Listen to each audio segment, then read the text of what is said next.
Okay, बंद कर दो. Okay, friends, sorry for this technical hiccup.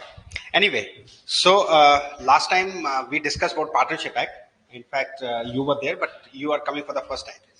So today we shall be discussing the mother of all these contracts. Actually, Partnership Act जो हमने पढ़ा था या Sales of Goods Act जो आप पढ़ोगे, उनका base Indian Contract Act means contract है.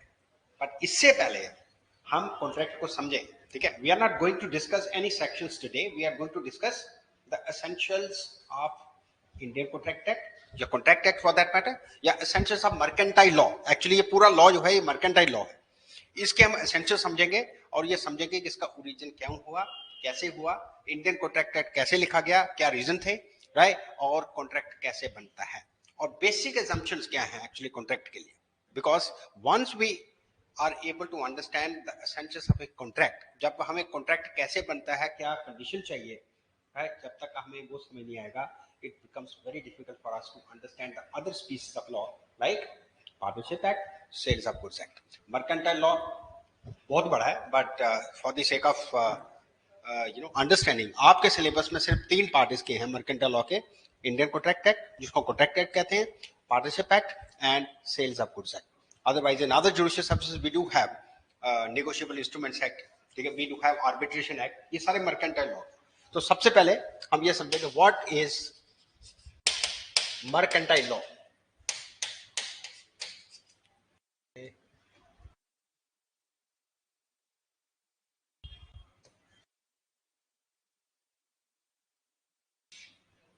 Mercantile law.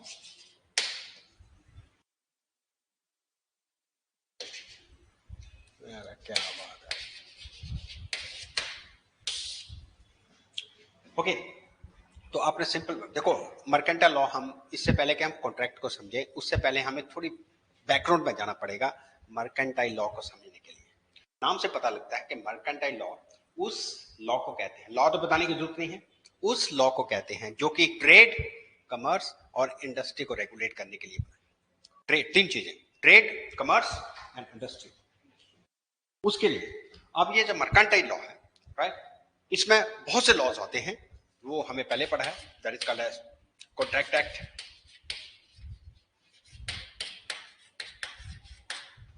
Then SOGA, partnership, ठीक है, मैं शॉर्ट में लिखा हूं, नेगोशिएबल इंस्ट्रूमेंट्स, ठीक है, insurance, right, arbitration, right, TPA पढ़ते हैं ना, transfer of property act, etcetera etcetera. ये सारे के सारे मर्केंटाइल लॉ के ही स्पीसीज है. ये मर्केंटाइल लॉ है. तो ब्रॉडली स्पीकिंग मर्केंटाइल लॉ क्या है? ये law which regulates trade, commerce and industry. अब इसका सोर्सेज क्या, ओरिजिन क्यों हुआ, ठीक है, तो मैं आपको छोटी सी बात बताता हूं. There used to a time, मैं उसकी बात कर रहा हूं जब मर्केंटाइल लॉ नहीं लिखा गया था, ठीक है. आप इमेजिन करो कि 1872 से पहले की बात, ठीक है, क्योंकि 1872 के बाद ही बाकी एक्ट निकले. 1872 में कॉन्ट्रैक्ट एक्ट आया, फिर आर्बिट्रेशन एक्ट आया, 1932 में आपको पता होगा पार्टनरशिप एक्ट बनाया गया, 1930 में सोगा आया, ठीक है. तो आप बोलो उससे पहले के, उससे पहले क्या सिचुएशन थी, ठीक है, पूरी दुनिया में, ठीक है. और स्पेशली अगर दुनिया की बात नहीं करें, स्पेशली इन इंडिया, क्योंकि we are suppose to study Indian contract act, ठीक है. तो इंडियन कॉन्ट्रैक्ट एक्ट, जब इंडियन मर्केंटाइल लॉ बनने से पहले क्या सिचुएशन थी हमारे देश में, जितने भी बिजनेस को लेके डिस्प्यूट होते थे तो क्या अप्लाई किया जाता था? पर्सनल लॉज लगाए जाते थे पार्टी के. मतलब आपको बैकग्राउंड बता रहा हूं, किसके पर्सनल लॉ, पर्सनल लॉ पता है आपको? जैसे हिंदू हो गए तो हिंदू लॉ लगा दिया. हाँ, जो लोकल अपने पर्सनल लॉज हैं, पर्सनल लॉज, जैसे हमारे हिंदू मैरिज एक्ट सारे कस्टमरी जो है, कस्टमरी लॉज लगाए जाते थे. अगर पार्टीज हिंदू हैं तो हिंदू कस्टमरी लॉ लगाया जाता था. किसके लिए? ट्रेड और उसके डिस्प्यूट को देखने के लिए. कोई सेंस नहीं थी. अगर मुस्लिम्स हैं तो मुस्लिम पर्सनल लॉ लगाया जाता था. अब कब की बात कर रहे हैं? Before the enactment of mercantile law, ठीक है. उसका बेस आप 1872 ले लो, जब कॉन्ट्रैक्ट एक्ट लिखा गया, देख ले, राइट. अगर पार्टीज हिंदू के अलावा दूसरी हैं, ठीक है, एक पार्टी हिंदू है तो एक पार्टी मुस्लिम है, दोनों के बीच में कोई ट्रेड को लेके डिस्प्यूट हो गया, तो फिर क्या होगा? फिर जो डिफेंडेंट होता था उसका लॉ अप्लाई किया जाता था. कोई सेंस नहीं थी. डिफेंडेंट कोई लॉजिक नहीं। जो डिफेंडेंट होगा, जो अपोजिट पार्टी है, उसका पर्सनल, जिस रिलीजन से वो बिलोंग करता होगा उसका पर्सनल लॉ लगाया जाता था उनके ट्रेड और बिजनेस के डिस्प्यूट को रिजॉल्व करने के लिए। अगर इनके अलावा कोई पार्टी है, ना वो हिंदू है, ठीक है, ना वो मुस्लिम है, बट ठीक है इट इज अ क्रिश्चियन से, या किसी लॉ पे कोई क्लैरिटी नहीं है, तो फिर क्या, फिर इंग्लिश कॉमन लॉ लगाया जाता था। इससे बिजनेस करना ऑलमोस्ट इम्पॉसिबल था, बिकॉज कोई सेंस नहीं थी, कोई यूनिफॉर्मिटी नहीं थी, ठीक है, कोई यूनिफॉर्म नहीं था, बिजनेस करना ऑलमोस्ट इम्पॉसिबल था, ट्रेड करना ऑलमोस्ट इम्पॉसिबल था। तब डिमांड चली, नीड फील हुई कि एक यूनिवर्सल यूनिफॉर्म लॉ, सभी कम्युनिटी, जिसमें कोई कम्युनिटी का रिलीजन का कोई लेना देना ना हो, राइट, जिसमें ट्रेड बिजनेस और एक सेकुलर तरीके से चले, ठीक है, सबके साथ विन विन सिचुएशन हो, कोई हाई हैंडेडनेस ना हो कि उसका पर्सनल लॉ मेरे अगेंस्ट चला गया, मेरा पर्सनल लॉ मेरे लिए फेवर रहा मगर उसको दूसरा पर्सनल लॉ लगा दिया गया, राइट। फिर नीड फील हुई मर्केंटाइल लॉ बनाने की, और मर्केंटाइल लॉ इन्हीं कंडीशंस में लिखा गया, अभी कटी में, राइट। अब दूसरा क्वेश्चन राइज होता है कि इस मर्केंटाइल, ये मैं पूरी आपको स्पीसीज बता रहा हूं कि मर्केंटाइल लॉ क्या है, इसमें क्या क्या आता है, ठीक है। For our purposes we shall be focusing partnership, SOGA, ठीक है, Indian contract act and TPA, ठीक है। टीपीए कुछ नहीं है, टीपीए में कॉन्ट्रैक्ट है, TPA applies to immovable property and SOGA applies to movable property, but principles क्या है, बेस क्या है, कॉन्ट्रैक्ट, ठीक है। It becomes very very important for you guys to understand what is a contract, right, what are the essential conditions of a valid contract, कैसे बनता है, ठीक है, कॉन्ट्रैक्ट कैसे बनता है, कॉन्ट्रैक्ट किसको कहते हैं, ये बड़ा जरूरी है समझना, ठीक है। कॉन्ट्रैक्ट की कंडीशंस क्या है, किस किस चीज को हम वैलिड कॉन्ट्रैक्ट बना सकते हैं, उसकी क्या कंडीशंस फुलफिल करनी है, क्योंकि ये प्रिंसिपल्स पार्टनरशिप में भी अप्लाई होंगे, सोगा में भी अप्लाई होंगे, exactly, because after all SOGA is sales of goods, क्या है, it is also contract, partnership क्या है, इट इज आल्सो कॉन्ट्रैक्ट, ठीक है। तो पहला क्वेश्चन होगा what is a mercantile law, तो हमने कहा mercantile law is a law that regulates trade, commerce and industry, right. Why mercantile law was enacted? हमने आंसर दिया, before the enactment of mercantile law, the business transactions between the parties used to be regulated by outdated, absurd personal laws of the parties. If the parties to a trade dispute or business disputes are Hindus, the Hindu law shall be applied. If the parties are Muslim, then Mohammedan law shall apply. And if the party is one Mohammedan and one Hindu, then defendant law shall be applied. And if neither of them, then फिर तुक्के लगाए जाते, English common law, ठीक है। Hence need was felt, like let there be a common and uniform secular में सभी के लिए बराबर हो, कोई हिंदू मुस्लिम की बात ना हो, कोई क्रिश्चियन की बात ना हो, सेक्युलरिटी को कहते हैं, let there be a secular uniform law, and hence mercantile law was enacted. And ये mercantile law, right, it was enacted with the passage of time at different period of history. Indian Contract Act was enacted 1872, ठीक है, सोगा was enacted in 19, हमें पता है 1930, ठीक है, partnership 1932, ठीक है, 1888 we have TPA, ठीक है, 84 सॉरी, राइट, सिमिलरली आर्बिट्रेशन 1888, ठीक है, ऐसे ये लॉ चलते गए, इंश्योरेंस, बैंकिंग, फिर उसके बाद ये सारे लॉज इस तरीके से बनेंगे। अब दूसरा क्वेश्चन राइज होता है, ये मैं अभी कॉन्ट्रैक्ट पढ़ा नहीं रहा हूं, दूसरा क्वेश्चन राइज होता है कि मर्केंटाइल लॉ का सोर्सेस क्या है, सोर्सेस क्या है, तो सबसे बड़ा सोर्स हमने पहले बोला, सबसे बड़ा सोर्स क्या है, English common law. You must be aware of the fact that English, हम इंडियन मर्केंटाइल लॉ की बात कर रहे हैं, हम ब्रिटेन की लॉ की बात नहीं कर रहे हैं, हम इंडियन की बात कर रहे हैं, क्योंकि हमने कॉन्ट्रैक्ट एक्ट इंडिया का पढ़ना है, ठीक है, although British contract it is also there, but we are supposed to study Indian contract act. तो सबसे बड़ा सोर्स क्या है, दूसरा क्वेश्चन राइज होता है, what are the sources, sources of mercantile law, ठीक है, सोर्सेस क्या है, पहले आ गया इंग्लिश कॉमन लॉ,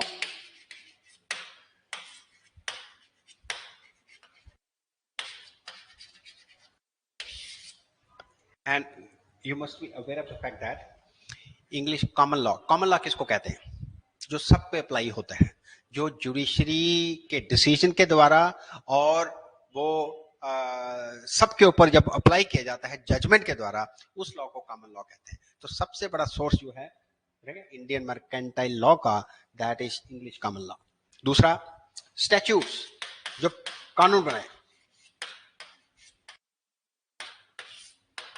स्टैच्यूज का मतलब इंडियन कॉन्ट्रैक्ट एक्ट 1872 जो पार्लियामेंट लॉ बनाती है जब, राइट, ये भी तो ब्रिटिश लेजिस्लेचर ने बनाया ना हमारे ऊपर, राइट, पार्टनरशिप एक्ट, ठीक है, arbitration act, negotiable instrument act, ये हो गया दूसरा सोर्स। मर्केंटाइल लॉ उसी का ना सोर्स, मर्केंटाइल में सारी कौन से वो लॉ जो ट्रेड, बिजनेस और कॉमर्स को रेगुलेट कर रहे हैं, ठीक है जी, राइट। देन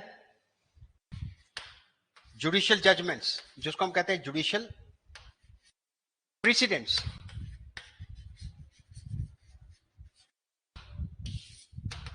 आपको पता है जो जजमेंट कोर्ट देती है, ठीक है, वो जजमेंट लॉ बन जाती है, ठीक है। हमारे पास जितना भी मर्केंटाइल लॉ है ये जजमेंट के द्वारा बनाया हुआ लॉ है, ठीक है। आपको पता होगा कि माइनर का कॉन्ट्रैक्ट वाइड होता है किस केस में जजमेंट दे रही है, ठीक है। हमें पता है मोहरी बीबी में लॉ बन गया, चाहे वो 1901 का है, बट अगर हम 2050 में भी उस केस को डिसाइड करेंगे तो वही लॉ अप्लाई होगा, लॉ बन गया, ठीक है। अगर हमने ये कहा कि कॉन्ट्रैक्ट वही कॉन्ट्रैक्ट होता है जिसमें लीगल ऑब्लिगेशन होती है, ठीक है। जो एग्रीमेंट लीगल ऑब्लिगेशन के बिना होता है, डोमेस्टिक टाइप डिनर पे बुलाया किसी को, उसको कॉन्ट्रैक्ट नहीं कहा जाता है। इसका case law already decided, Balfour versus Balfour, पता है ना, ठीक है ना, हमारी बात समझ गए, right. Then offer must be communicated, we have all in know that, ठीक है। Offer must be communicated, offer का नॉलेज होना चाहिए एक्सेप्टर को, अगर उसकी इग्नोरेंस में वो कोई काम करता है, ठीक है, तो उसको वैलिड कॉन्ट्रैक्ट नहीं माना जाता, क्योंकि ignorance, doing ignorance of offer is no contract at all, ठीक है। तो लालमन शुक्ला वर्सेस गौरी दत्त हमारे पास कितना इंपॉर्टेंट केस ला है, समझ गए ना मेरा, ये केस ला भी अपना पढ़ने हैं, बहुत जरूरी है ये। इस बार मैंने एडीजे हरियाणा में पूरे केस ला पूछे थे, लालमन शुक्ला का केस पूछा था, ठीक है, लालमन शुक्ला, ठीक है। अगर कॉन्ट्रैक्ट का आप ब्रीच कर देते हो तो उसके लिए एक ही लैंडमार्क केस डिसाइड किया है जो आज की डेट में भी इंडिया में भी किसके लिए रेमेडीज देने के लिए यूज होता है।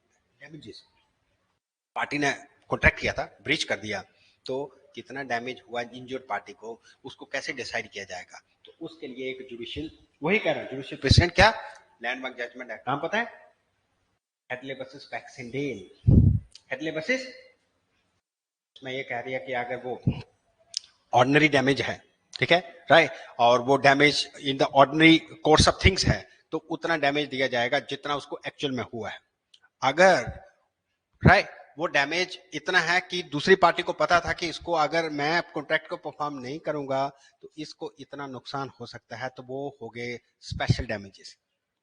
पता है ना आपको केस क्या है, हेडले वर्सेस बैक्सेंडेल, ठीक है। पार्टनरशिप में आपको पढ़ाया था मैंने कि partnership is a contract, but the test of partnership among all the factors, but is the most important test is mutual agency, and इस केस का, इसका कौन सा केस है, कौन सा, इसके लिए भी केस लॉ डिसाइडेड है, जिसने कहा कि म्यूचुअल एजेंसी के बिना पार्टनरशिप कभी हो ही नहीं सकती, ठीक है, आर यू गेटिंग मी, ठीक है।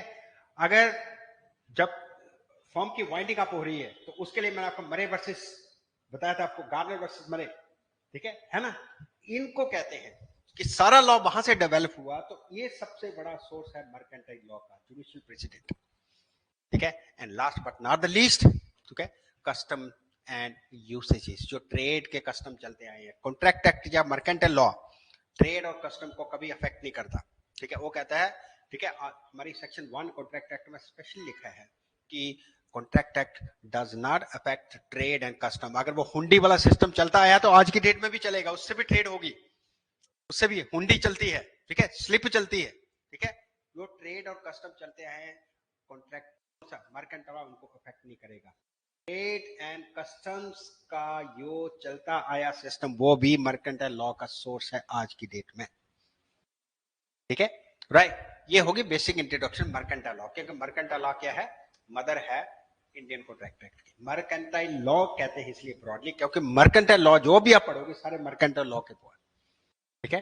सिंपल वर्ड्स में हमने उसको डिफाइन किया, हमने कहा कि मर्केंटाइल लॉ की जरूरत क्या पड़ी, क्यों पड़ी, ठीक है। तो हमने ये बोला कि पहले पर्सनल लॉज अप्लाई होते थे, ट्रेड करना इम्पॉसिबल था, तो मर्केंटाइल लॉ राइट बनाने की जरूरत पड़ी, और आज की डेट में हमारे पास इतने मर्केंटाइल लॉ बने हुए हैं, partnership act, SOGA, contract act, arbitration, TPA, negotiable instrument, insurance act, बने कि नहीं, राइट। अब आता है जी क्वेश्चन दूसरा कॉन्ट्रैक्ट एक्ट में। किधर गया?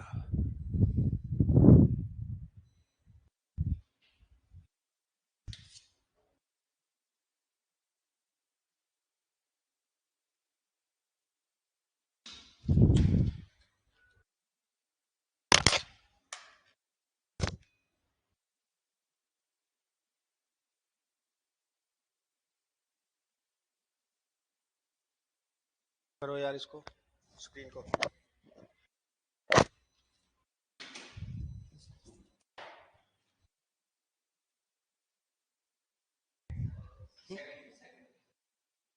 ये वाला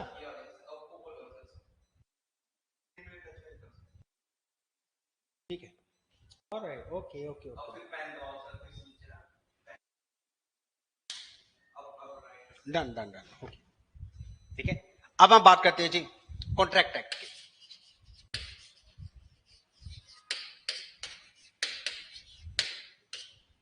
कॉन्ट्रैक्ट एक्ट की, जिसको हम कहते हैं कॉन्ट्रैक्ट एक्ट या law of contract.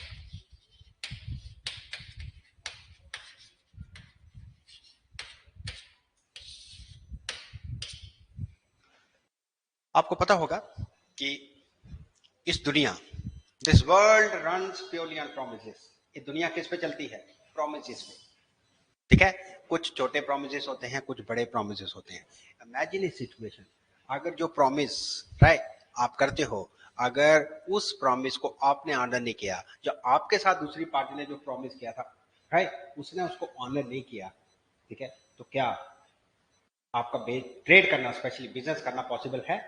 This is the reason that कि बिजनेस ट्रांजैक्शन में जो प्रोमिसेस आज होते हैं उनकी परफॉर्मेंस बाद में होती है। What if the parties to that particular promise backs out, does not honour its promise, ठीक है, it becomes almost impossible to run or conduct trade or business. Exactly. Because this world runs on promises. And that's why we have contract act in place. We have contract act in place और जो कि इन्हीं promises को enforce करता है।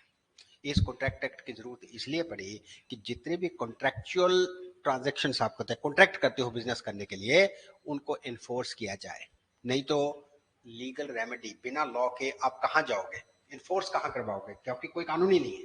तो business को smooth करने के लिए राइट, बिजनेस की प्रेडिक्टेबिलिटी इंश्योर करने के लिए, कॉन्ट्रैक्ट को ऑनर करवाने के लिए कॉन्ट्रैक्ट एक्ट बनाया गया। Although it's a part of mercantile law तो मैंने आपको बताया, बट सबसे बड़ी बात है कि कॉन्ट्रैक्ट में बिजनेस ट्रांजैक्शन बड़ी बड़ी जो होती हैं उनका अगर ऑनर नहीं होता है तो इनएविटेबल कॉन्सिक्वेंसेस तो होंगे, उसकी कॉम्प्लिकेशंस होगी, बट बिजनेस करना ऑलमोस्ट इम्पॉसिबल हो जाएगा, क्योंकि इस दुनिया में सारी इकोनॉमी बिजनेस पे चलती है, ठीक है।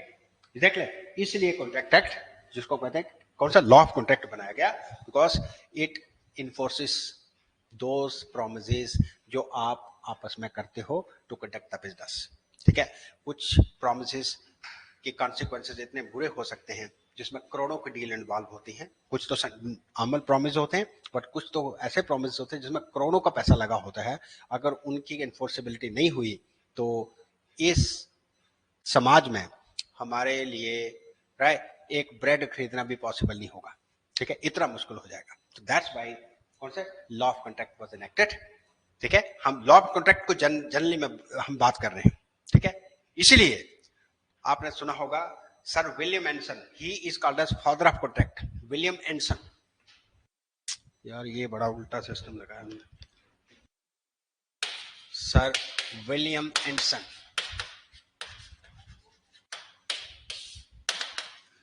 सर विलियम एंडरसन ने कहा था, ठीक है, एक टर्म सोचना आप इसका, आपको ऐसे क्वेश्चन मेंस में आते हैं। सर विलियम एंडरसन ने कहा था कि law of contract has been intended to ensure that, law of contract has been intended to ensure that what a man has been led to expect shall come to pass and what has been promised to him shall be performed। तो आप अगर लिखना है तो उसका bill लिख भी सकते हो आप, ठीक है। तो आप लोगों को The world runs on promises. The world runs on promises. अभी मैं सेक्शन नहीं पढ़ा रहा हूं आपको, ठीक है, अभी मैं सेक्शन पे आऊंगा। ठीक है, फिर हमें पता लगेगा कि कॉन्ट्रैक्ट एक्ट तो बन गया, बट कॉन्ट्रैक्ट होता क्या है, कॉन्ट्रैक्ट किसको कहते हैं, कब कॉन्ट्रैक्ट बन गया। तो हम बात करें, स्टोरी कहां से शुरू की थी हमने, मर्केंटाइल लॉ से। मर्केंटाइल लॉ का एक पार्ट लेके चल रहे हैं हम, that is called as contract act. ठीक है, और कॉन्ट्रैक्ट एक्ट क्यों बना, मैंने आपको पहले बताया था कि बिजनेस ट्रांजैक्शंस में एक कॉमन नॉलेज है कि प्रोमिसेस आज होते हैं, उनकी परफॉर्मेंस बाद में होती है। आज आपने कोई ऑर्डर दिया, ठीक है, किसी के साथ प्रॉमिस किया कि ओके मुझे 100 किलो बासमती राइस भेजना, ठीक है, तो वो उसी वक्त थोड़ी भेजेगा, तो अल्टीमेटली बोलेगा हाँ जी मैं लोड करूंगा, सपोज मैं लोड करूंगा, उनका वेट करूंगा, फिर मैं आपको भेजूंगा, ये रेट लगाऊंगा। ठीक है, राइट। अगर वो बैकआउट कर गया, आपने उस प्रॉमिस पे बेस करके, क्या पता आपने कोई पार्टी रखी हो, कोई शादी रखी हो, तो आप तो फंस गए। ठीक है, क्योंकि आप तो उस पर डिपेंडेंट थे। तो ऐसे हरकतों को रोकने के लिए ये कॉन्ट्रैक्ट एक्ट बनाया गया है एक्चुअली, कि कॉन्ट्रैक्ट ऑनर हो। इसी लॉर्ड एंसन, विलियम एंसन क्या कह रहे हैं, the law of contract has been intended to ensure that, law of contract has been intended to ensure that what a man has been led to expect,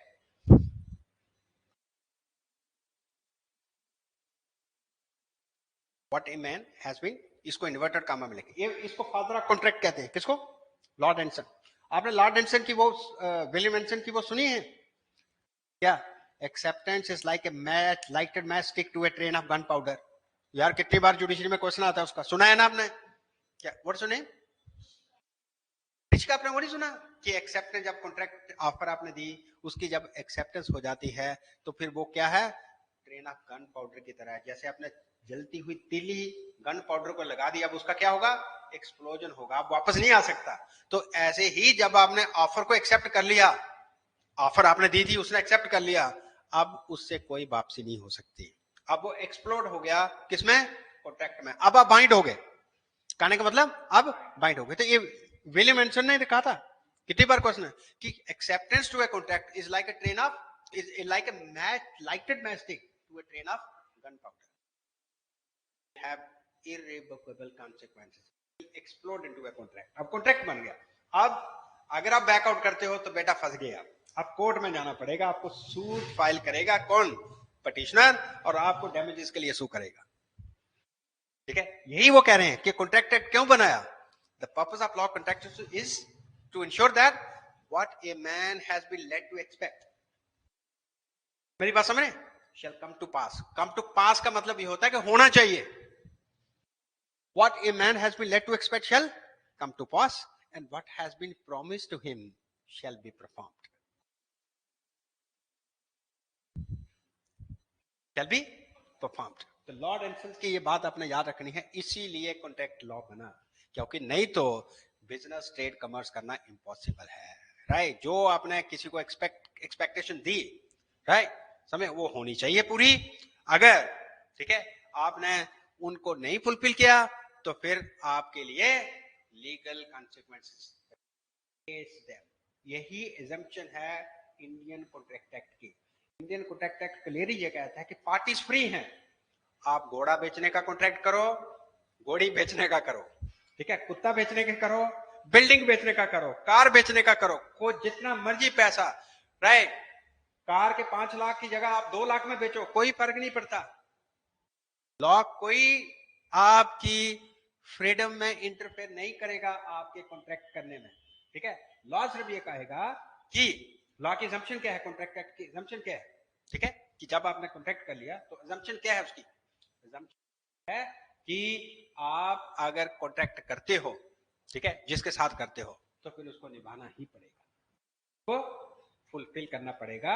नहीं तो अगर defendant ये कहता है, कोर्ट में असर्ट करता है कि इसके कहने पे मैंने ये कर लिया, तो फिर लीगल एक्शन आपको फेस करनी पड़ेगी, यही असम्पशन है।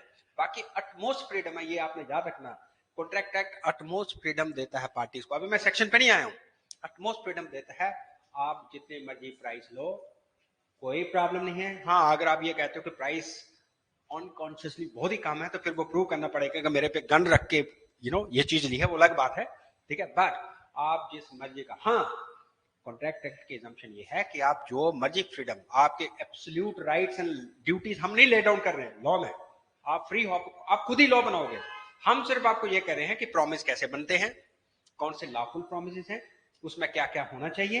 ये चीजें नहीं है तो फिर वो अनलॉफुल है या वो वॉइड है। ठीक है, हम तो ये कह रहे हैं कि ये चीजें कंप्लाई करो, बाकी आप फ्री हो, you have utmost freedom to make contracts.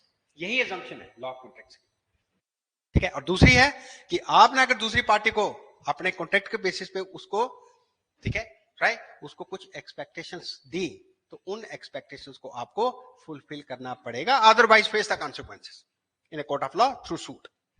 तभी तो रेमेडीज ये are an essential part of Indian contract. हर कॉन्ट्रैक्ट का होता है, चाहे आप सोगा पढ़ोगे उसमें भी रेमेडीज हैं डैमेजेस के लिए। ठीक है, चाहे आप पार्टनरशिप में उसमें भी रेमेडीज, आप कोर्ट में जा सकते हो under certain circumstances. Same is the case with Indian contract, right. तो विलियम एंडरसन ने इसलिए ये कहा कि कॉन्ट्रैक्ट एक्ट हम किस लिए बना रहे हैं कि जो parties, what is to ensure that what has been, ठीक है, what has been the purpose of law contract is to ensure that what a man has been led to expect shall come to pass. पास का मतलब आप समझो कि पास का मतलब क्या होता है, स्टेटमेंट होना चाहिए वो हो, ठीक है, जो एक्सपेक्टेड हो, and what has been promised to shall be performed. Clear, आप मेरी बात समझ गए, राइट। अब आते हैं जी हम इंडियन, ये है basic purpose law of contract. और याद रखना, law of contract is not only restricted to trade and commerce, right.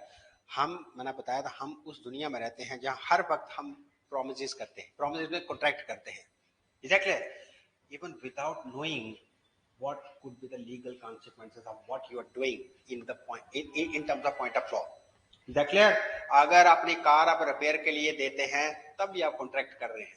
कामल, मेरा मतलब है कि कॉन्ट्रैक्ट सिर्फ आप बिजनेस में नहीं कर रहे, कॉन्ट्रैक्ट अपनी रोजमर्रा की लाइफ में भी कर रहे हो। कार अपनी रिपेयर की दे रहे हो तो आप बेलमेंट का कॉन्ट्रैक्ट कर रहे हो। अगर आप ब्रेड खरीदने जा रहे हो, जो फेवरेट मैगी खरीदने जा रहे हो, तो आप सेल ऑफ गुड्स का कॉन्ट्रैक्ट कर रहे हो। Are you getting me?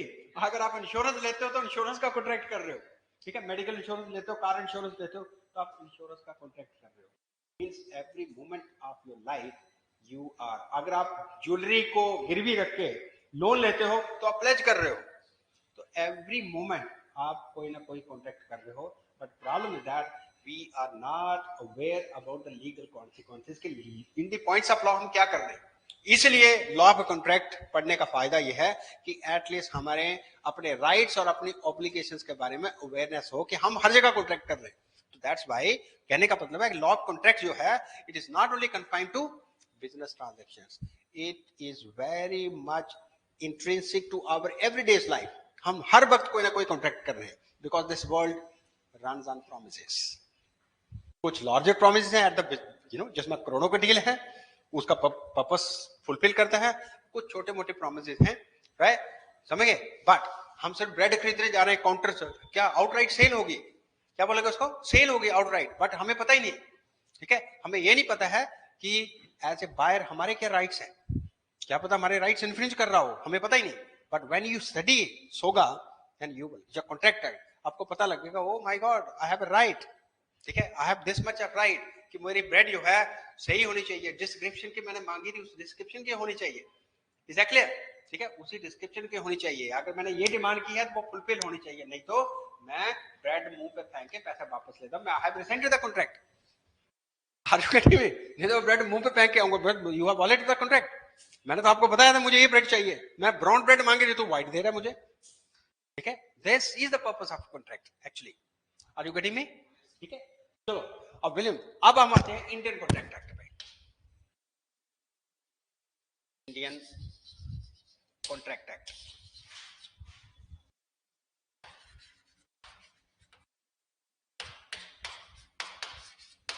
1872।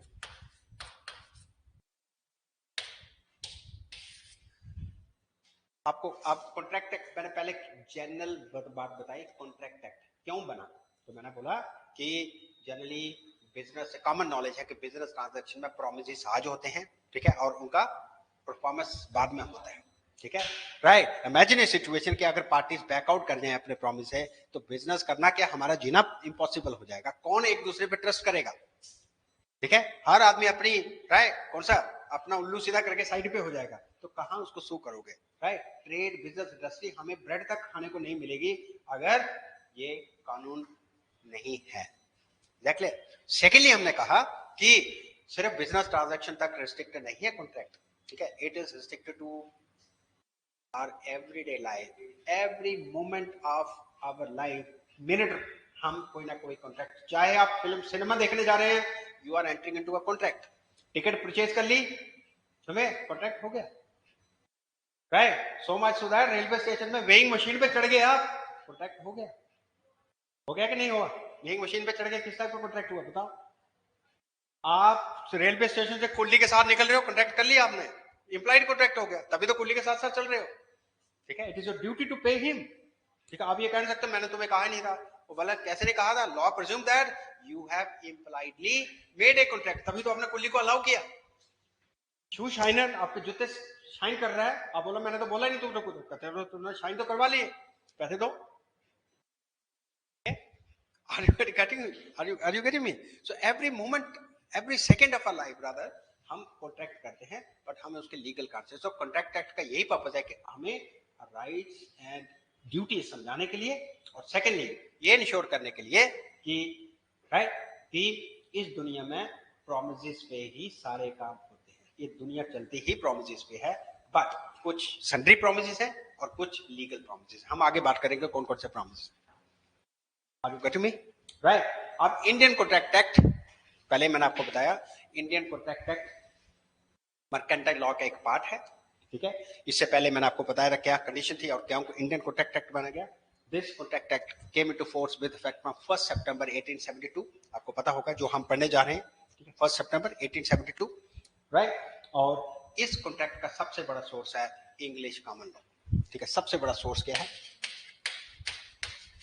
English common law.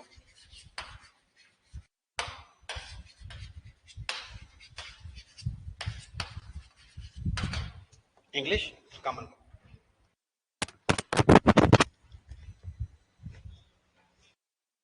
English common law. And अब हम सीधा इसको करते हैं। अब ये कॉन्ट्रैक्ट एक्ट पूरे देश में, एक स्टेट पे एक्सेप्शन होती थी, but since the abrogation of article 370 now it is applicable to the whole of India including the state of Jammu and Kashmir. इसमें विद इफेक्ट फ्रॉम 5 अगस्त 2019, ठीक है?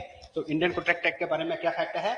Indian contract act 1872 came into force with effect from 1 September 1872 and it extends to whole of India, ठीक है? अब वो भी लिख दूंगा including the state of Jammu and Kashmir, ठीक है? Since the reorganisation of the state, ठीक है, with effect from 5 August 2019। Clear? ठीक है, यहां तक पता लग गया आपको, राइट? अब बेसिक असम्पशन समझ लो जी। बेसिक असम्पशंस, या इससे पहले आप ये बताओ स्कीम क्या है इस एक्ट की, थोड़ा ये समझो स्कीम ऑफ द एक्ट। अरे I got it, no I got it।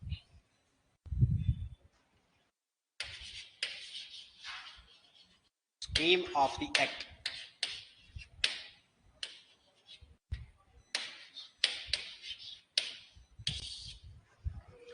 Scheme of the act, ठीक है? स्कीम समझने के लिए आपने सिंपल याद रखना है कि ये जो कॉन्ट्रैक्ट एक्ट है, सबसे पहले it is not exhaustive act, meaning that there are separate acts for regulating the contract related to sales of goods, ठीक है? Related to partnership, related to insurance, related to banking, related to arbitration, separate act बने, ठीक है? It is not exhaustive, right? Number one. Secondly, scheme of the act as per the contract act can be divided into two parts। number one, ठीक है, एक कभी भी याद रखना है, it does not profess to be an exhaustive act, ठीक है? Number one, general principles,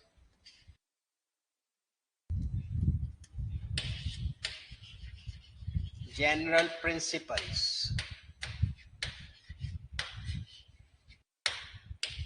of law of contract। अब आप पूछोगे जनरल प्रिंसिपल्स का मतलब क्या होता है? General principle means what are the essential conditions of a contract, what is a valid contract, क्या क्या कंडीशंस होनी चाहिए, is that clear?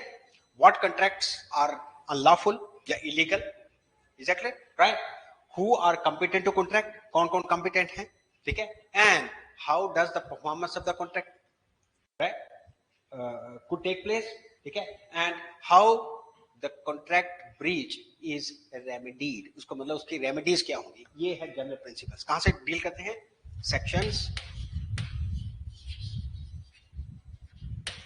1 to 75.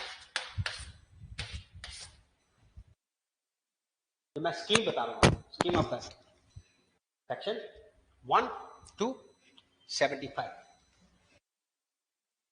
Clear? Yes online, क्या नाम था उसका? उदय भी, यस उदय भी, एम आई ऑडिबल?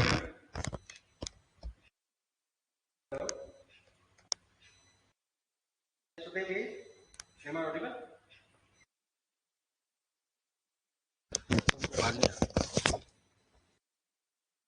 हाँ, this one, all right, yes, okay, Kajal, Well, sir. Kajal, good evening, am I audible to you as well? Did you understand what we were discussing all about? All right, did you understand? Yes, Kajal and Uday bhi, did you understand क्या हम discuss किया अभी तक? We just started a story with mercantile law. मैं बताना जरूरी था आपको, आफ्टर ऑल मर्केंटाइल लॉ बाप है और उसका आगे बच्चा है ये. फिर हमने बात की कि मर्केंटाइल लॉ क्या क्या सोर्सेस हैं, इंडियन मर्केंटाइल लॉ कहां से आया है, ठीक है, उसी का पार्ट कॉन्ट्रैक्ट एक्ट है. फिर हमने कॉन्ट्रैक्ट एक्ट की बात बताई कि कॉन्ट्रैक्ट एक्ट क्यों बनाया, ठीक है, बिजनेस ट्रांजैक्शंस, राइट, बिना लॉ के, राइट, क्या नहीं पॉसिबल है, ठीक है, इवन हमारी रोजमर्रा की लाइफ पॉसिबल नहीं है बिना कॉन्ट्रैक्ट के. और इसी लॉर्ड एंसन की बात, लॉर्ड एंसन, विलियम एंसन की बात बिल्कुल सही है कि law of contract has been intended to ensure that what a man has been led to accept shall come to pass, what has been promised shall be performed, ठीक है. Kajal, did you understand?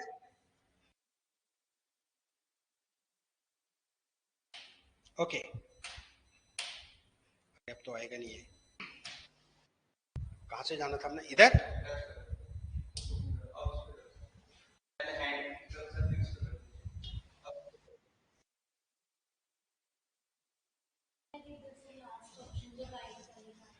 This one.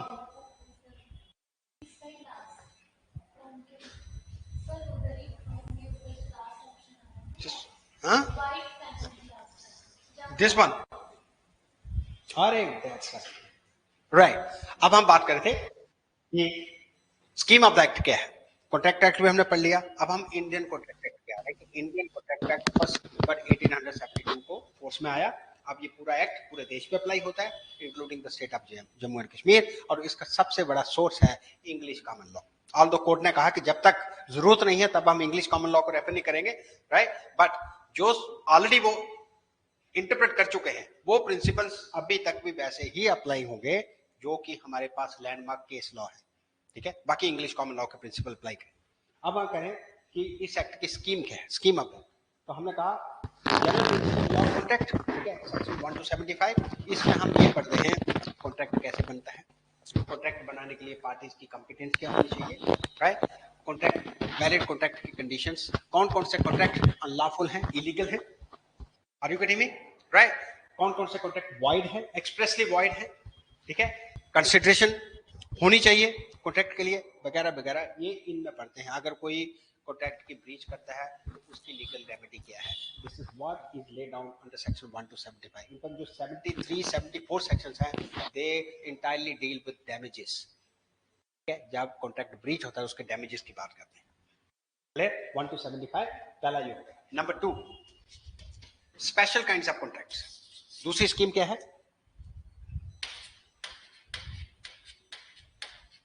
Special kinds of contracts. ये हमारी class क्योंकि orientation class है इसलिए मैं आपको ऐसे पढ़ा रहा हूँ, अदरवाइज हम फिर सेक्शंस पे आ जाएंगे, पर ये चीज फिर भी मैं आपको पढ़ाता क्योंकि बेस तो चाहिए. स्पेशल काइंड्स ऑफ कॉन्ट्रैक्ट्स, कितने स्पेशल काइंड्स ऑफ कॉन्ट्रैक्ट हैं हमारे इस कॉन्ट्रैक्ट एक्ट में, ठीक है, तो हम बोलेंगे 3 किस्म के।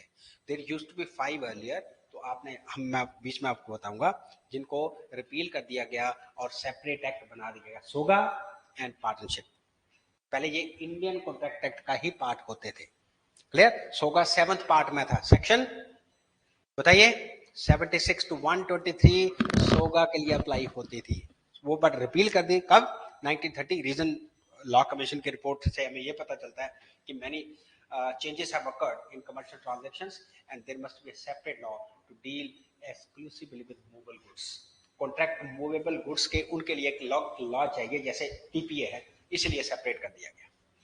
ठीक है, right? It is not advisable to keep special contract related to movable goods in the same act, but अभी भी स्पेशल काइंड्स ऑफ कॉन्ट्रैक्ट्स इसमें हैं। These are 3 kinds. नंबर 1, ठीक है, आप इसमें कह सकते हो कौन कौन से स्पेशल काइंड्स ऑफ कॉन्ट्रैक्ट्स में? कॉन्ट्रैक्ट ऑफ इंडेमनिटी, पहले उसी ऑर्डर में आओ, इंडेमनिटी एंड गारंटी। इंडेमनिटी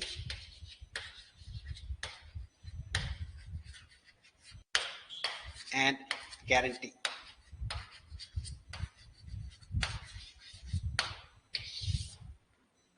ठीक है, इंडेमनिटी। बट इससे पहले आप ये लिख दो, ये बड़ा जरूरी है आपके लिए नोट करने के लिए, इधर लिख दो नोट सेक्शन 76 टू 123, ठीक है, of the Indian contract act. Section इसके मैं कंटिन्यूटी में आपको बता रहा हूं, नोट करके। इसके पहले लिख दिया ना general principles of law of contract, section 1 to 75, ठीक है, उसके नीचे लिख देना नोट। ठीक है, सेक्शन 76, ये पूछा जा सकता है आपको, प्रीलिम्स में क्वेश्चन पूछे जाते हैं। ठीक है, कौन सी सेक्शन थी सोगा के लिए? आप मेरी बात समझ रहे जी? तो आप लोग का नोट करके section 76 to 123,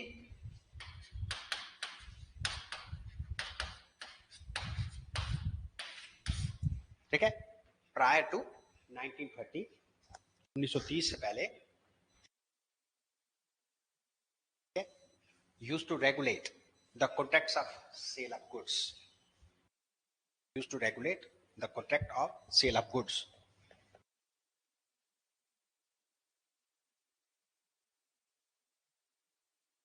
Okay, but okay, these sections were repealed. These sections were repealed 1930. Okay, and a separate act, okay, known as Sale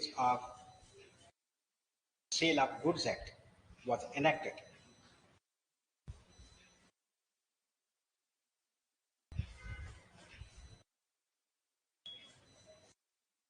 ठीक है जी, अब आ गया, अब देखो, अब पूरा गैप फुलफिल हो जाएगा।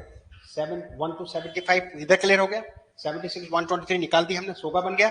ठीक है, अब 124 से आगे लिख दो सेक्शन। ये कौन से आगे? गारंटी 124 से लेके 147 तक।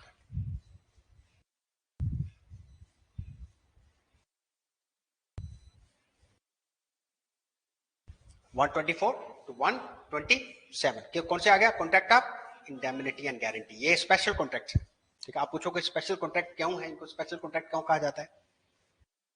क्योंकि it regulates the relationship, contractual relationship between the determinate set of persons, जो आइडेंटिफाइड है। कुछ फॉर एग्जांपल मैंने आपको गारंटर लिया, ठीक है, राइट, तो ये सिर्फ मेरे और एज ए बैंकर मेरे और आपके बीच में स्पेशल कॉन्ट्रैक्ट है। ठीक है, और आप जिसकी गारंटी दे रहे हो उसके और उस बंदे के बीच में स्पेशल कॉन्ट्रैक्ट है, आइडेंटिफाइड, इसलिए इनको स्पेशल कॉन्ट्रैक्ट है। अगर मैं एजेंसी का कॉन्ट्रैक्ट कर रहा हूं तो मेरे और मैं जो एजेंट अपॉइंट किया है उसके बीच में क्या एक टाइप का एजेंसी का कॉन्ट्रैक्ट है। ठीक है, और एजेंसी के प्रिंसिपल में वो क्या कर सकता है? मुझे बाइंड कर सकता है। This is what we studied under the law of partnership. ठीक है, जो मैं आपको केस, आपने फिर केस बोलते हैं, मैंने आपको बताया लैंडमार्क केस कौन सा, जो agency mutual agency, Hickman, yes, बताया था मैंने आपको, राइट। ये है, तभी तो मैं कह रहा केस ला ही तो सारा लाइफ है इनका, उसी पे डिसाइड हो गए, अब उसको तो कोई हिला ही नहीं सकता।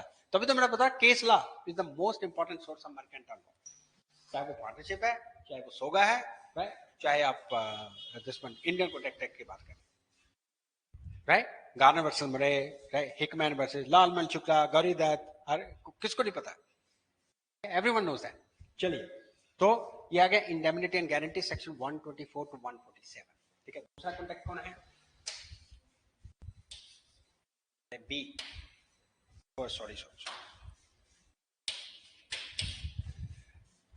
अब 148 टू 181 सेक्शंस में आएगा और उसको क्या कहते हैं हम? Protect of bailment and पलेज।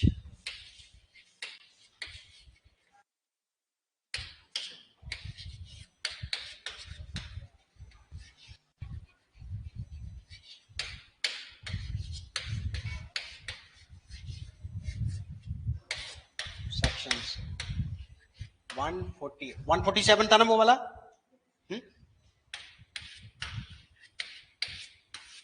181।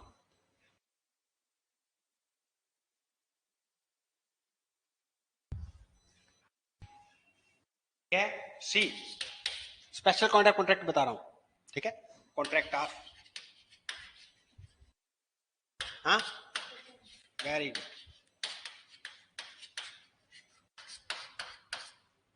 NC sections 182 238, ये है जी हमारा कॉन्ट्रैक्ट एक्ट। ठीक है, that shall cover importantly two types of contracts. Number one, general principles which are applicable to even these contracts. General principle है, उसके बिना contract नहीं बन सकता. That's why we are calling them as general principles of contract. ठीक है? If we are talking about bailment and pledge, it can be possible only if the parties are major, competent to contract. सारी condition वही fulfil होंगी, minor नहीं होना चाहिए। Exactly, ये general principles हर किस्म के कॉन्ट्रैक्ट पे अप्लाई होंगे। तो बेलमेंट एंड प्लेज, एंड आगे नोट करके इधर लिख देना the sections 239,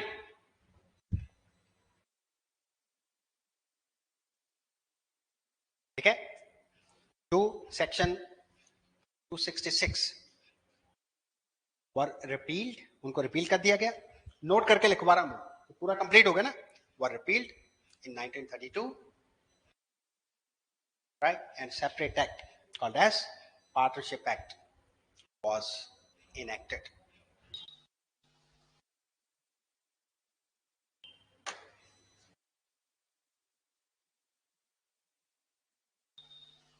Was enacted. I hope this much is clear. Mercantile law से स्टोरी शुरू की थी, कॉन्ट्रैक्ट एक्ट पे, फिर इंडियन कॉन्ट्रैक्ट एक्ट पे आए। अब आपने लास्ट में लिखना है basic assumptions of law of contract. Basic assumptions क्या? Basic assumptions of law of contract.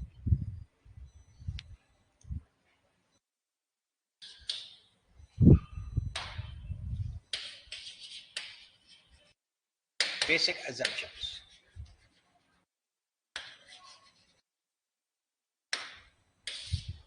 of law of contract.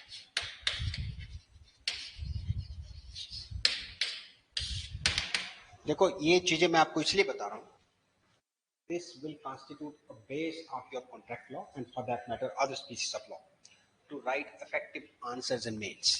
Otherwise उसके बाद सिर्फ सेक्शन, बट सेक्शन हमें ये सारी चीजें पता होंगी।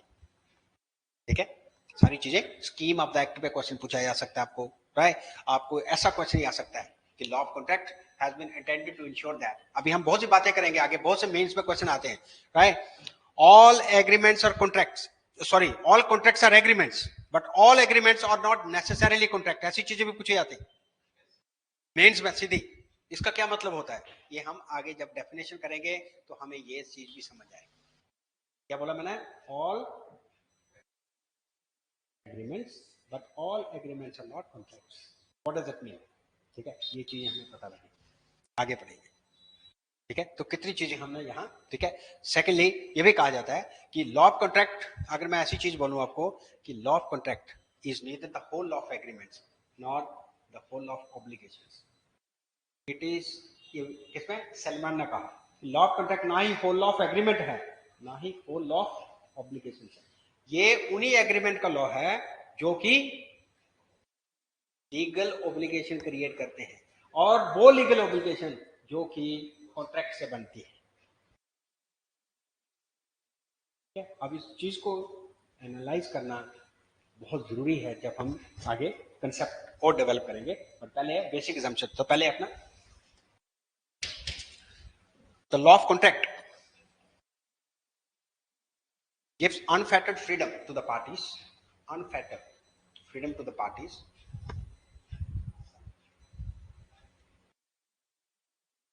ठीक है, to make contracts, to make contracts. Thus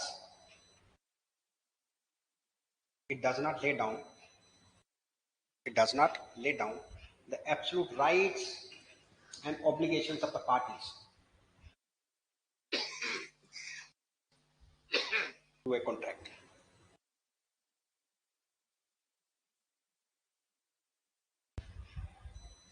In fact, Contract Act lays down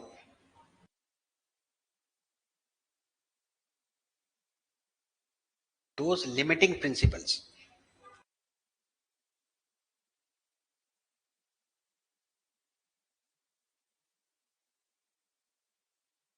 which ठीक है, फैटर का मतलब होता है बाइंड करना, FETT, which fetter the parties to a contract, or in other words it lays down what parties token, in fact it lays down all those principles which are must for the validity of a contract, for the validity of a contract, which are must या essential for the validity of a contract. ये सिर्फ उनको कहता है। इसका मतलब क्या हुआ, आप जिस मर्जी चीज का कॉन्ट्रैक्ट करो बट वो चीज कौन सी, वो चीज इलीगल नहीं होनी चाहिए। ऐसा कॉन्ट्रैक्ट नहीं कर सकते कि दारू इलीगली बिना टैक्स पे करके आप, ऐसा कॉन्ट्रैक्ट नहीं हो सकता। या कोई इमोरल एग्रीमेंट है वो कॉन्ट्रैक्ट नहीं कर सकते आप, ठीक है। या कोई किसी लॉ को डिफीट करने वाला कॉन्ट्रैक्ट है, ठीक है, राइट। आप बच्चे की मैरिज का कॉन्ट्रैक्ट कर रहे हो कि उसके बदले में मुझे 50,000 देना, उसने बच्चे की मैरिज नहीं की तो 50,000 क्लेम कर लो, बिकॉज वो एक लॉ को डिफीट कर रहा है, चाइल्ड मैरिज प्रोविजन एक्ट, ठीक है। सिर्फ उन एग्रीमेंट को लिमिट करता है ये, बाकी आपको बिल्कुल फ्रीडम देता है, जो मर्जी कॉन्ट्रैक्ट करो आप, ठीक है। और उस कॉन्ट्रैक्ट को तभी कॉन्ट्रैक्ट माना जाएगा provided they are valid as per the condition जो सेक्शन 10 में लिखी, ठीक है। सेकंड assumption ये है, the parties to a contract are obliged to honor their obligations, are obliged to honor their respective obligations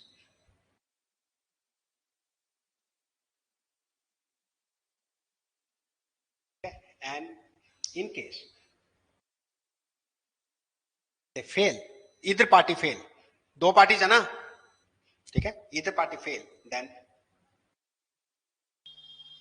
legal remedy shall lie to a court of law,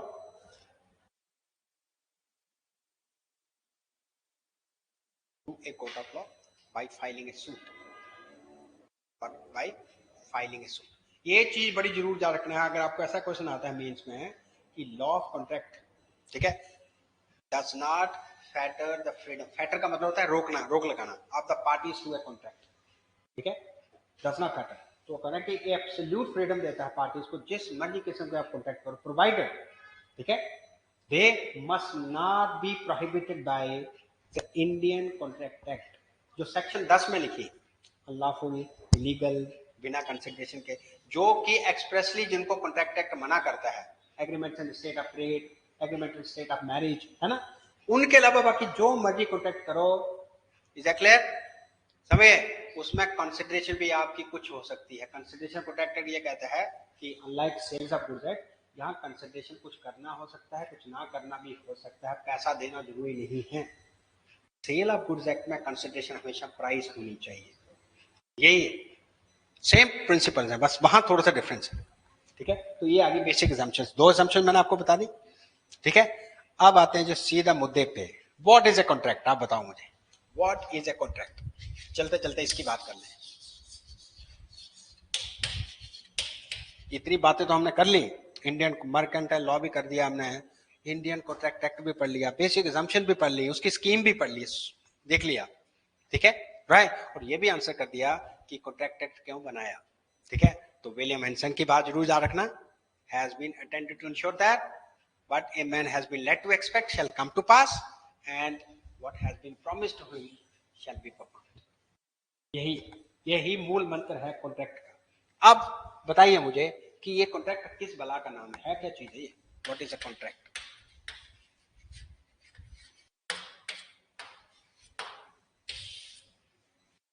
ठीक है, orientation तभी complete होगी ना, आप contract तक छोड़ देंगे, आप सीधा भी उसके बाद पढ़ेंगे, फिर हमें आगे सके कॉन्ट्रैक्ट होता किसको किसको कहें।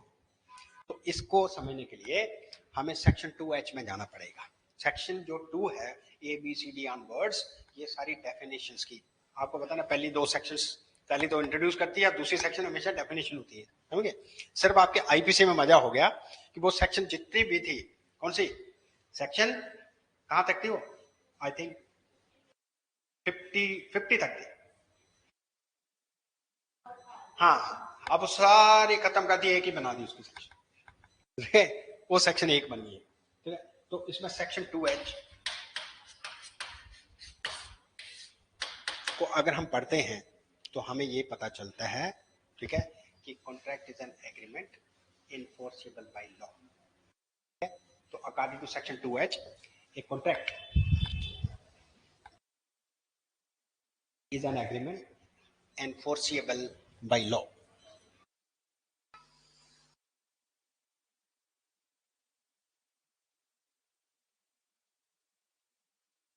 ठीक है, दो चीजें पता लग रही हैं जहां, कॉन्ट्रैक्ट एक एग्रीमेंट है पहले, बट ये जरूर याद रखनी, ऑल कॉन्ट्रैक्ट्स और agreements, but all agreements are not contract, ये जरूर याद रखना। फिर मैं आपको बताऊंगा इसी में, पहले तो ये एग्रीमेंट है, दूसरा है, दो चीजें आ गई, एग्रीमेंट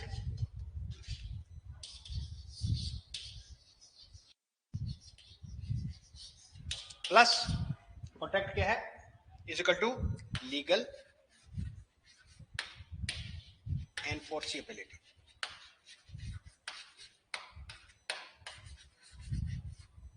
लीगल एनफोर्सिबिलिटी, कब कोई एग्रीमेंट लीगल एनफोर्सिबल माना जाएगा, पहले ये बताइए क्या चाहिए उसके लिए। अगर आप अपने दोस्त को कहते हो, राइट, भाई गॉड इतनी प्यास लगी है, अगर एक पानी का गिलास ला के देगा, ठीक है, सारी उम्र के लिए तेरा गुलाम बन जाऊंगा, बन गया, कॉन्ट्रैक्ट हो गया।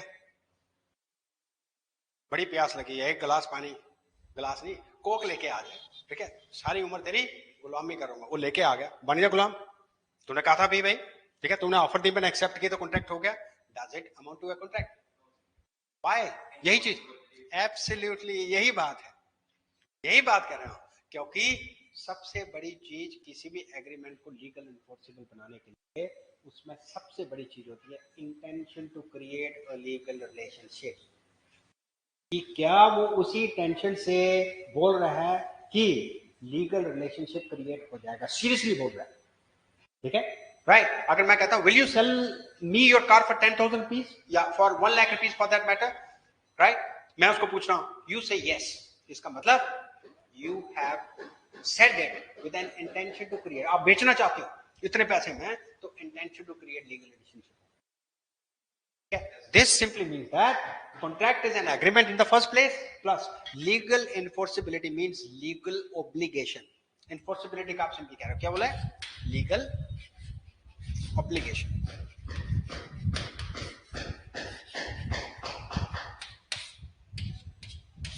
लीगल ऑब्लिगेशन, ठीक है, ऐसा एग्रीमेंट जिसकी लीगल ऑब्लिगेशन आप अपने ऊपर लेते हो, या तो दोनों पार्टीज लेती हैं, कि अगर मैंने इसको नहीं परफॉर्म किया तो इसके लीगल कॉन्सिक्वेंसेस हो सकते हैं, क्योंकि राइट, क्योंकि मैंने उसी बेसिस पे ये एग्रीमेंट किया था। बट अब हम इसको तोड़ के देखते हैं, एग्रीमेंट प्लस लीगल एनफोर्सेबिलिटी। सबसे पहले क्वेश्चन हम आंसर करते हैं, व्हाट इज एन एग्रीमेंट।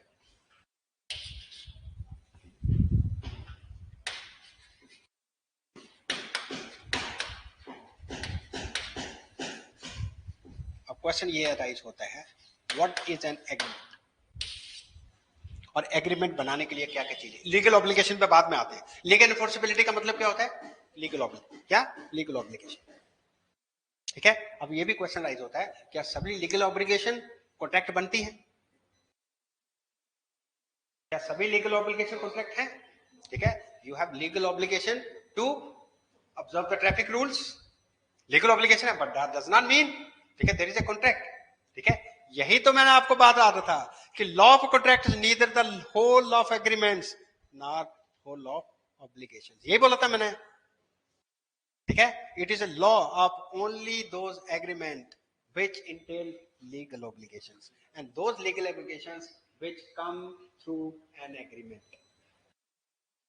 यही तो है, सलमान की बात बता रहा हूं मैं आपको, कितना सही बातें वो कर रहा है, ठीक है। नहीं तो राइट, हर चीज को आप लीगल ऑब्लिगेशन बना के एग्रीमेंट कॉन्ट्रैक्ट में डाल दोगे, ठीक है, राइट, समझ गए। तो ये चीज अपने तभी तो ये चीज याद रखनी है, दैट्स व्हाई। एंड सेकेंडली हम ये बात करेंगे कि all contracts are agreements but all agreements are not contracts, ठीक है। ये चीजें आप पूछ लो। अब आते हैं व्हाट इज एन एग्रीमेंट। अब एग्रीमेंट क्या होता है, एग्रीमेंट को समझने के लिए हमें सेक्शन 2E में जाना पड़ेगा, जो कि प्रॉमिस को डिफाइन कर दिया। सेक्शन 2E में देखो प्रॉमिस होगा, देखो प्रॉमिस, सेक्शन 2E लिखा है ना प्रॉमिस, ठीक है। तो एग्रीमेंट कुछ नहीं है, बस इतना समझ लो, प्रॉमिस, एग्रीमेंट कुछ नहीं है, क्या है, what is agreement, promise.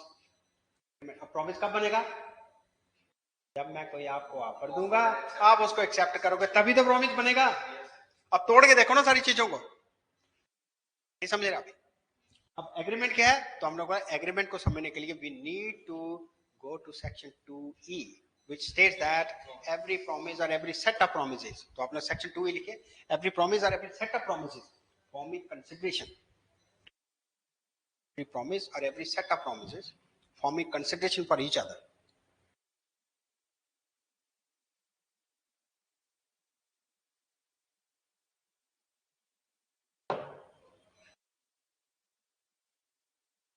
Every promise और एवरी सेट। ये साथ में पेयर एक्ट तो तभी रखने की जरूरत पड़ती है ना आपको, हर चीज को से हमारा पर्पस क्या है लॉ में, पोस्टमार्टम करना। हम let's not take everything for the sake of plain words कि एग्रीमेंट ओके ओके हो जाएगा ये भी, but let's go into the details कि हम एग्रीमेंट प्लस लीगल एनफोर्सेबिलिटी की बात करें, पहले तो एग्रीमेंट तो समझ लें, ठीक है। अभी आगे आपको पता लगेगा, ठीक है, कि पहले तो हम प्रॉमिस पढ़ गए, अभी ये भी पता लग रहा है आपको कि एग्रीमेंट बनाने के लिए क्या क्या चीजें चाहिए। अग्रीमेंट, मेंट यहां भी मतलब आ गया, इसका मतलब है मेंटल वर्ड, मेंटल पागल की बात नहीं कर रहा हूं मैं, मेंटल ब्रेन, हाँ, इसका मतलब है दोनों पार्टी के बीच में मीटिंग ऑफ माइंड होनी चाहिए, तभी तो मेंट होगा। अग्रीमेंट, सोचो ना, मेंटल स्टेट दोनों की सेम होनी चाहिए सेम टाइम पे। मेरे पास दो घोड़े हैं, एक का नाम है राजहंस और एक का नाम है हंसराज, ठीक है। मैं राजहंस बेचने की बात कर रहा हूं और दूसरा पार्टी सोच रहा है हंसराज की, तो मीटिंग ऑफ माइंड कहां, एग्रीमेंट हुआ ही नहीं। मैं बेस्ट एग्जांपल बताता हूं, राजहंस और हंसराज, दो घोड़े, राइट, क्या नाम बोलोगे, राजहंस एंड हंसराज। वो हंसराज सोच के, मैं हंसराज बेचने के लिए हूं, वो कौन सा है, राजहंस बोझ के बैठा है, ठीक है। तो एग्रीमेंट तो है ही नहीं, तभी तो कहते हैं एग्रीमेंट बनाने, यही तो कहना है, एग्रीमेंट बनने के लिए तो हमें दो कंडीशन तो बड़ी जरूरी है। नंबर वन क्या, कौन सा, मीटिंग ऑफ, इसको कहते हैं कंसेंसस एडिडम, कंसेंसस एडिडम। बट पहले ये देखिए व्हाट इज एन एग्रीमेंट, तो आप देखो cartoon section 2E, agreement is a every promise or set of promises forming consideration for each other is called as an agreement, is called as an agreement. Now question आगे एक और आओ, now what is a promise, now what is a promise, now अब promise पे आओ ना, ठीक है। तो promise simply when a person according, उसमें जाना पड़ेगा 2B में, सेक्शन 2B में देखो क्या लिखा है, 2B देखो बस, ठीक है। The person to whom proposal is made to, right, with the purpose of seeking his assent to that particular proposal, ठीक है। It means that proposal, right, ठीक है, is accepted by that and then there is a promise, simple words. ठीक है, तो promise पता लग गया, तो टू बी में आप प्रॉमिस को डिफाइन कर दो कि promise is nothing, it is an offer. क्या लिखा था आपने इसमें? लिखो, पूरा पढ़ो, टू बी में क्या लिखा है?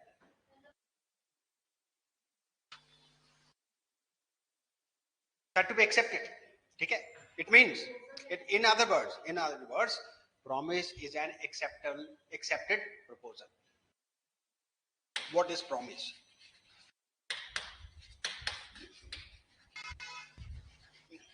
Is equal to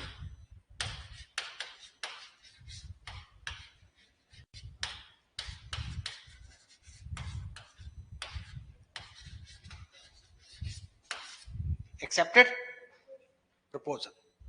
समझ गए? as per section 2b.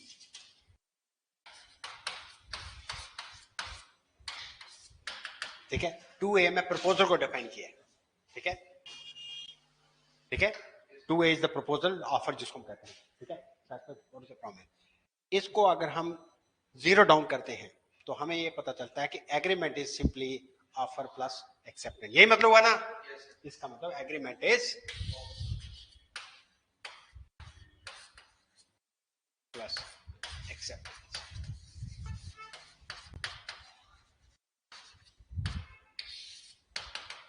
Offer plus acceptance. Clear? Agreement हो गया। अब इसी को हम अब कैसे बनाइए एग्रीमेंट? सारी चीजें, अगर आप प्रॉमिस को देखोगे, अगर आप अग्रीमेंट को देखोगे, तो यहां से अगर हम इसका पोस्टमार्टम करते हैं, हम कहते हैं कि एग्रीमेंट बनाने के लिए हमें दो चीजें चाहिए। Number one, meeting of mind. लिखिए, right? It means that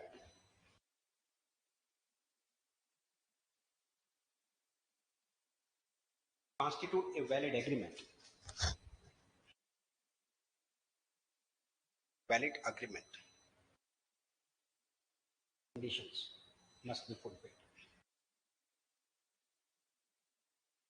Two conditions must be fulfilled. बताइए दो conditions.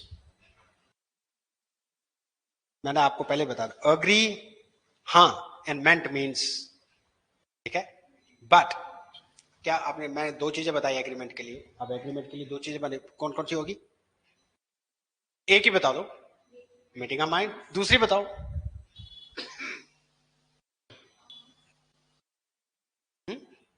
वो तो हो ही गया, वो तो हम उसने तो, उसको तो तोड़ के हमने इधर लिख दिया। हम एग्रीमेंट की बात करें, एग्रीमेंट को तो मैंने तोड़ के लिखा। एक तो हमें मीटिंग में, हाँ तो फिर क्या चाहिए? अरे दो पार्टी तो चाहिए ना, आप अपने आप को ही दे सकते हो क्या बफर? मिनिमम दो पार्टी, दो से ज्यादा भी हो सकती है, पर दो पार्टी तो एग्रीमेंट किसके बीच में होगा? Are you getting me? इसका मतलब एग्रीमेंट, हम सिर्फ एग्रीमेंट को पोस्टमार्टम कर रहे हैं अभी कॉन्ट्रैक्ट में, एग्रीमेंट प्लस लीगल ऑब्लिगेशन। तो एग्रीमेंट बनाने के लिए हमें दो कंडीशन फुलफिल करने की जरूरत है। ये तो एग्रीमेंट हो गया ऑफर, ठीक है, बट ऑफर अगर हम एक्सेप्टेंस को ही तोड़ के देखते हैं तो एक आदमी ऑफर देगा, दूसरा उसको एक्सेप्ट करेगा। क्या अपने आप को खुद ऑफर दे सकते हैं क्या? Are you getting me? It means agreement के लिए दो कंडीशन बड़ी जरूरी है।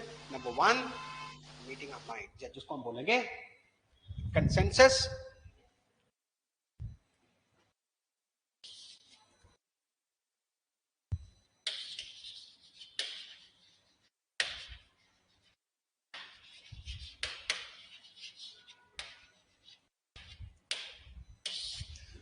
ये बताने का क्या पर्पस है? बिकॉज जब हम बेयर एक्ट पढ़ेंगे ये चीजें कहीं भी जिक्र नहीं होंगी। Are you getting me? Has it written somewhere in the bare act? Nothing. ठीक है, वहां तो सीधा शुरू हो जाएगा कम्युनिकेशन ऑफ ऑफर। और पहले तो हमें ये तो पता हो कि ऑफर किसको कम्युनिकेट करनी है, उसके लिए कंडीशन क्या है। ठीक है, ठीक है, क्योंकि हमें ऐसी ऐसी प्रॉब्लम पूछी जा सकती हैं। हस्बैंड वाइफ का प्रॉमिस पूछा जा सकता है, मूवी देखने जाना था, हस्बैंड ने नहीं लेके दिया, कोर्ट में जाएगी। ठीक है, तो हम बोलेंगे, ठीक है, there is no intention to create legal relationship. वही तो लीगल ऑब्लिगेशन की बात कर रहा हूं मैं आगे। लीगल ऑब्लिगेशन मीन्स ये उन एग्रीमेंट की बात कर रहे हैं जिसमें इंटेंशन होती है लीगल रिलेशनशिप क्रिएट करने की। सोशल और डोमेस्टिक एग्रीमेंट में कॉन्ट्रैक्ट नहीं होते। ठीक है, उसमें हस्बैंड वाइफ बोलना बंद कर देंगे 2-3 दिन के लिए, वही हो सकता है। कोर्ट में कोई क्या रिकोर्स नहीं है। क्लियर? राइट? तभी तो मैं आपको बता, तो पहला क्या, इसको हमने कहा मीटिंग ऑफ माइंड्स।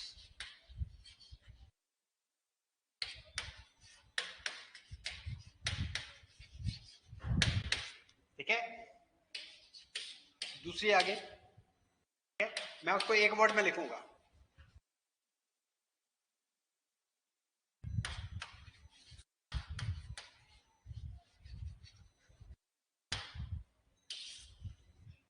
क्या लिखा मैंने? Plurality. What does it mean? Plural. Two parties लिख दो चाहे, ठीक है, इसमें लिख दो two parties minimum.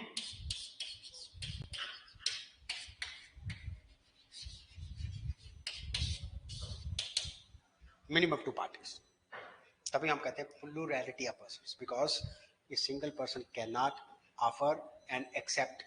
He can offer but he can not accept the same.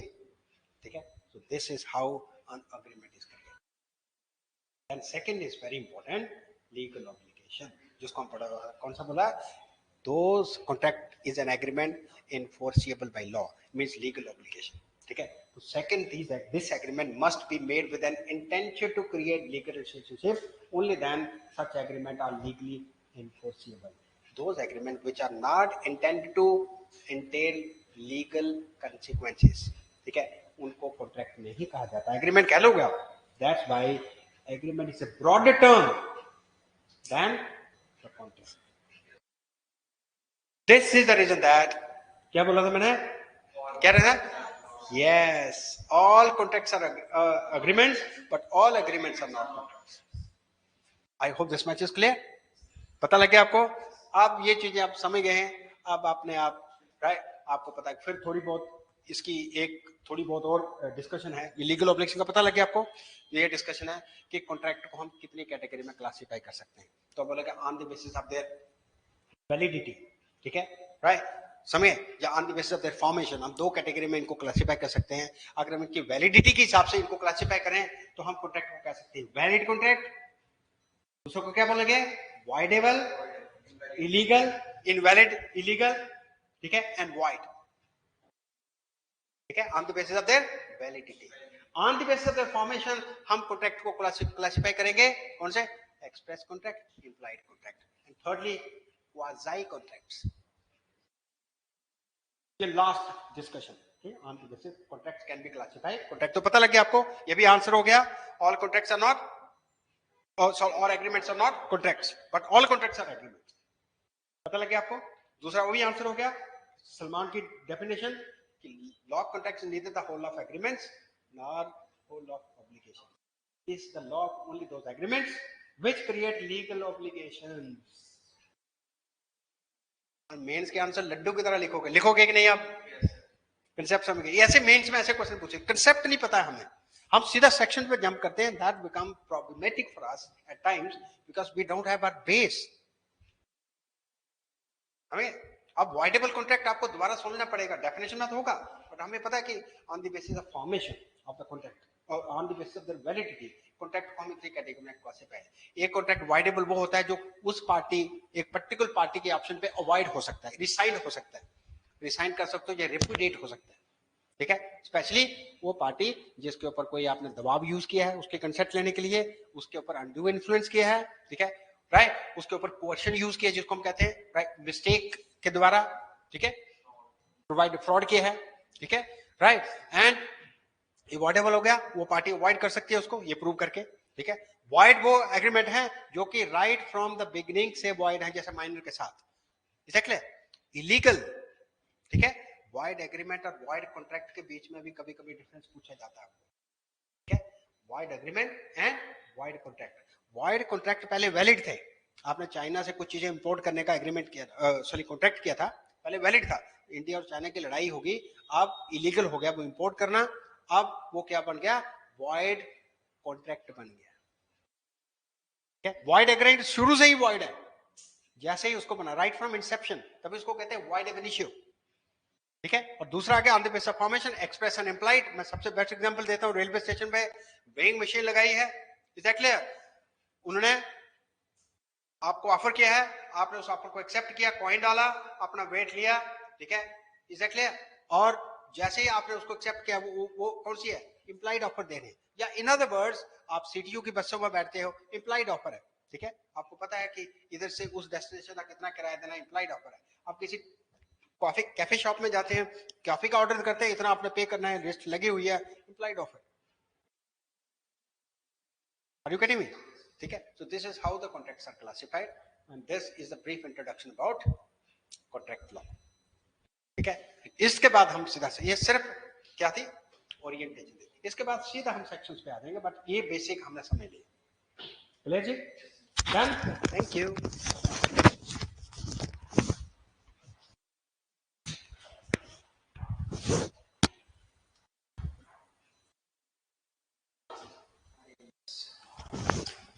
Yes, Kajal, Udaybeat Singh, I hope this much is clear to you. Thank you so much. Did you understand?